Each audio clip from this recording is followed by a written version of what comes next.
স্কুটিৰ কাৰণে যেটো eligibility criteria হেতু হল must be a permanent resident of Assam তাৰ মানে অসমৰ স্থায়ী বাসিন্দা হ'ব লাগিব তাৰ পিছত এইচএছ টো পাস কৰা হ'ব লাগিব তাৰ পিছতে মাষ্ট কন্টিনিউ হায়াৰ এডুকেশ্যন তাৰ মানে হল বিএ বিএসসি বিকম যিকোনো এটা ডিগ্ৰী কৰিব লাগিব তেতিয়াহে আপোনালোকে এটো পাব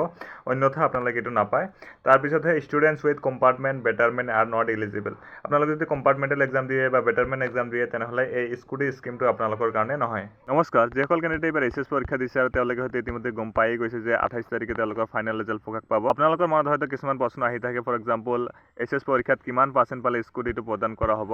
লগতে আপোনালোকৰ এইচএছ স্কুটি এৱাৰ্ড যেটো আছে তাৰ কাৰণে পাৰ্চেন্টেজ ক্ৰাইটেৰিয়া কি থাকে এলিজিবিলিটি ৰুলছ কি থাকে বেনিফিটস কি থাকে আপোনালোকে ৰেগুলাৰ এটেন্ডেন্স থাকিব লাগিব নেকি আপোনালোকৰ যেটো এইচএছ পৰীক্ষা আছে পৰীক্ষাৰ পিছত আপোনালোকে ইউজি এডমিশন ললে এটো পাব নে নললে পাব গোটেইখিনি যেটো ইনফৰমেশন আছে এই ভিডিঅ মাধ্যমতে পাই যাব সেইকাৰণে ভিডিঅটো হেকলৈকে চাই থাকিব এটো হল Assam HS scooty scheme Pragyan Bharati scheme বুলিও জনা যায় আপোনালোকে চাব পাৰে যেটো স্কিম আছে স্কিমৰ আন্ডাৰত এটা এৱাৰ্ড আছে এৱাৰ্ডটোৰ নাম হল ডক্টৰ বাণীকান্ত কাকতি এৱাৰ্ড যেটো হল আপোনালোকৰ স্কুটিৰ কাৰণে এৱাৰ্ড স্কুটিৰ কাৰণে আপোনালোকক কি লাগিব মই আপোনালোকক কৈ আছো যেটো 2024 বৰ্ষ আছিল 2024 বৰ্ষত কি হৈছিল যে গাৰ্লছৰ কাৰণে ব্লেক আছিল আৰু বয়ছৰ কাৰণে ব্লেক আছিল আপোনালোকে পিডিএফটো চাব পাৰিছে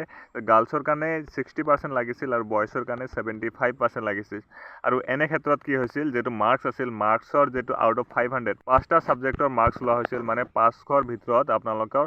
গাৰ্লছৰ কাৰণে 300 পাব লাগিছিল আৰু বয়ছৰ কাৰণে 375 মাৰ্কস পাব লাগিছিল কিন্তু যেতিয়া 2025 পৰা স্কিমটো চেঞ্জ কৰি দিয়া হৈছে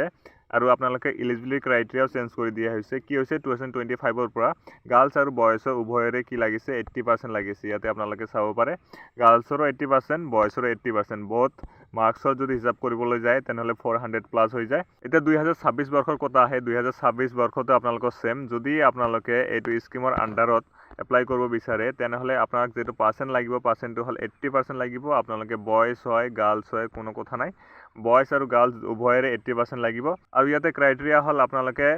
80% পাব লাগিব ফাৰ্স্ট টাইমতে আপোনালোকে বেটাৰমেন্ট নাইবা কম্পাৰ্টমেন্টেল দিলে নহব 80% পাব লাগিব both boys and girls আৰু 400 প্লাস মাৰ্ক থাকিব লাগিব সেম ৰুল এপ্লাই হয় বয়স আৰু গাৰ্লছৰ কাৰণে ইয়াৰ বাহিৰেও কিছুমান ক্ৰাইটেৰিয়া থাকে মই আপোনালোক জনাই আছো ক্ৰাইটেৰিয়াবোৰ হল must be a permanent resident of Assam অসমৰ স্থায়ী বাসিন্দা হ'ব লাগিব তেতিয়াহে আপোনালোকে এটোত এপ্লাই কৰিব পাৰিব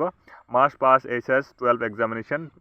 ক্লাস 12 পাস কৰিব লাগিব অবিয়াসলি আপোনালোক পাস কৰিব লাগিব তেতিয়াহে এপ্লাই কৰিব পাৰিব লগতে 80% টো থাকা বাধ্যতামূলক তাৰপিছত মাষ্ট মেড ৰিকোয়াৰমেন্ট পাৰ্চেন্টেজ ক্ৰাইটেৰিয়া ইয়াৰ ওয়াইজ আপোনালোকে চাব পাৰে পাৰ্চেন্টেজ ক্ৰাইটেৰিয়া যেটো আছিল এটো হল 80% আৰু মাৰ্কসৰ যেটো ক্ৰাইটেৰিয়া এটো হল 400 প্লাস আৰু ইয়াতে মাষ্ট কন্টিনিউ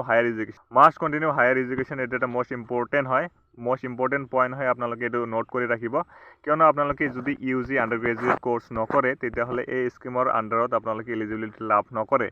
যোৱাবাৰ দিছিল তেনেকৈ যোৱাবাৰ আগৰবাৰ দিছিল একচুয়ালি কিন্তু যোৱাবাৰ দিয়া নাই হয়তো আপোনালোকে সেই স্কিমটো 2025 পৰা চেঞ্জ হৈ গৈছে হায়াৰ এডুকেশ্যন পাৰসিউ কৰিলেহে আপোনালোকে স্কুটিটো পাব অন্যথা আপোনালোকে স্কুটিটো নাপায় তাৰ পিছত students with compartment betterment are not eligible আপোনালোকে যদি বেটাৰমেন্ট এক্সাম দিয়ে বা কম্পাৰ্টমেন্টেল এক্সাম দিয়ে কোনো সাবজেক্টত ফেল কৰে বেগ আহে তেতিয়াহলে আপোনালোকে ইয়াতে এপ্লাই কৰিব নোৱাৰিব কমন ষ্টুডেন্ট খিনিয়ে বা ৰেগুলাৰ ষ্টুডেন্ট খিনিয়ে ইয়াতে এপ্লাই কৰিব পাৰিব বেনিফিটস প্ৰভাইডেড বেনিফিটস খিনি আপোনালোকে কি পাব ইয়াতে চাব পাৰে ফ্ৰী স্কুটি পাব পেট্ৰলৰ বা ইলেক্ট্ৰিক স্কুটি পাব ৰেজিষ্ট্ৰেচন আৰু ইন্স্যুৰেন্স কভাৰ থাকিব হেলমেট এটা আপোনালোকে ফ্ৰী পাব ইমানখিনি আপোনালোকে ফ্ৰী হেৰি পাব ডক্টৰ বাণীকান্ত কাকতি মেৰিট এৱাৰ্ডৰ আন্ডাৰত ইমানখিনি আপোনালোকে পাই যাব সো আই হোপ মই আপোনালোকক বুজাব পাৰিছো যে আপোনালোকৰ ক্ৰাইটেৰিয়া কি লাগিব বেনিফিটস কি থাকিব আপোনালোকৰ পাছিং পাৰ্চেন্টেজ কিবা লাগিব কাট অফ কিমান লাগিব গোটেইখিনি মই আপোনালোকক বুজাই দিছো আপোনালোকৰ যদি এই পিডিএফটো দৰকাৰ হয় পিডিএফটো মই টেলিগ্ৰাম চেনেলত পোষ্ট কৰি দিম আপোনালোকে টেলিগ্ৰামৰ যেটো লিংক আছে লিংকটো মোৰ ভিডিও ডেসক্ৰিপশন বক্সত পাই যাব তাত গৈ আপোনালোকে টেলিগ্ৰাম চেনেলটো জয়েন কৰিব পাৰে নাইবা কাৰবা যদি টেলিগ্ৰাম নাই হোৱাটসঅ্যাপ চেনেলৰ লিংক আছে তাত গৈ আপোনালোকে জয়েন কৰিব পাৰে আৰু বাকি 28 তাৰিখে যেতিয়াই আপোনালোকৰ এইচএছৰ ফাইনেল ৰিজাল্ট আহে ডাইৰেক্ট লিংকটো মই হোৱাটসঅ্যাপ চেনেলত দি দিম তাত গৈ আপোনালোকে ইজিলি ৰিজাল্টটো চেক কৰিব পাৰিব সেইকাৰণে নটিফিকেশনটো অন কৰি ৰাখিব তো আজি কাৰণে আছিল মানে ভিডিও যদি ভাল পাইছে লাইক কৰি দিব লগতে চেনেল সাবস্ক্ৰাইব কৰি দিব thank you so much thanks for watching video দেখাৰ বাবে ধন্যবাদ জয় অসম